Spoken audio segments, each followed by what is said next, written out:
Friends, welcome to my channel. అందరూ ఎలా ఉన్నారు? నేనైతే చాలా చాలా బాగున్నాను. మీరు అందరూ ఎలా ఉన్నారు అన్నది నా కామెంట్ బాక్స్ లో కామెంట్ చేయండి. ఈ రోజు రెసిపీ పనస పిక్కలతో బిర్యానీ తయారు చేసే విధానాన్ని చూద్దాం రండి. వీడియోలోకి వెళ్లే ముందు ఎవరైతే నా వీడియోని ఫస్ట్ టైం చూస్తున్నారో నా వీడియోని లైక్ చేయండి, షేర్ చేయండి, సబ్స్క్రైబ్ చేయండి.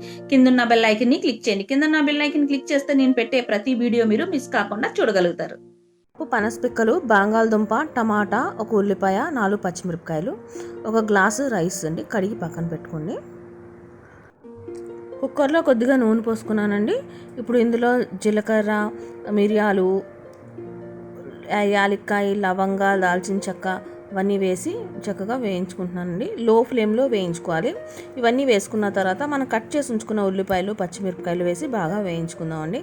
ఇది మరీ క్రిస్పీగా వేయగానే అవసరం లేదు, ఒక దూరగా వేగితే సరిపోతుంది. ఇప్పుడు చూడండి బాగా వేగిపోయింది. ఇప్పుడు మనం ఇందులో అల్లం వెల్లుల్లిపాయ పేస్ట్ వేద్దామండి. పచ్చి వాసన పోయే వరకు చక్కగా వేయించుకుందాం. చూడండి ఇలా వేగిపోయింది. ఇప్పుడు ఇందులో మనం కట్ చేసి ఉంచుకున్న వెజిటబుల్స్ వేసుకుందామండి. బంగాళదుంప, పనస పిక్కలు, టమాటా అన్నీ వేసి బాగా కలుపుకుందాం. కలిపిన తర్వాత ఇది కొంచెం ఎక్కువ వేగనే అవసరం లేదండి, కొంచెం వేగితే సరిపోతుంది. ఇప్పుడు ఇందులో మన రుచికి సరిపడా ఉప్పు వేసి బాగా కలుపుకోవాలండి. కలుపుకున్నాక ఒక స్పూన్ గరం మసాలా కూడా వేసుకోవాలి. గరం మసాలా వేసుకుని బాగా కలుపుకోవాలండి.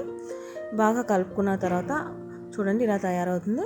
ఇప్పుడు ఇందులో మనం ఒక గ్లాస్ రైస్ తీసుకున్నాం కదా, దానికి సరిపడా 2 గ్లాసులు వాటర్ పోసుకుందామండి.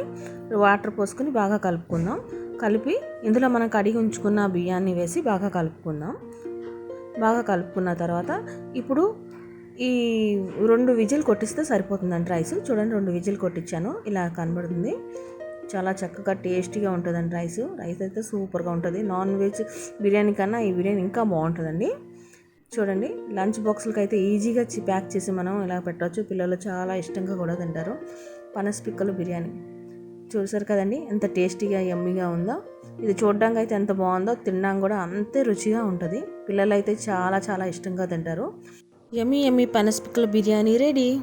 చూడండి ఎంత బాగుందో, టేస్ట్ చాలా బాగుంటుందండి. ట్రై చేయండి. తయారు చేసే విధానాన్ని చూసారు కదండి. పనస పిక్కలతో బిర్యానీ. మనం పనసకాయతో బిర్యానీ చేయడం తెలుసు. పనస పిక్కల్ని మనం కూర వండుకుంటాం, పనస పిక్కల్ని ఉడకబెట్టి తింటాం. కానీ బిర్యానీ కూడా చాలా చాలా బాగుంటుంది. ఈ రెసిపీని ట్రై చేయండి. టేస్ట్ ఎలా ఉందా అన్నది నాకు కామెంట్ చేయండి. ఈ వీడియో కానీ మీకు నచ్చినట్టయితే ఈ వీడియోని మీ ఫ్రెండ్ సర్కిల్లో, ఫ్యామిలీ సర్కిల్లో షేర్ చేయండి, సబ్స్క్రైబ్ చేయండి, నన్ను సపోర్ట్ చేయండి. మళ్ళీ ఒక మంచి వీడియోతో మీ ముందుకు వస్తాను. Bye bye.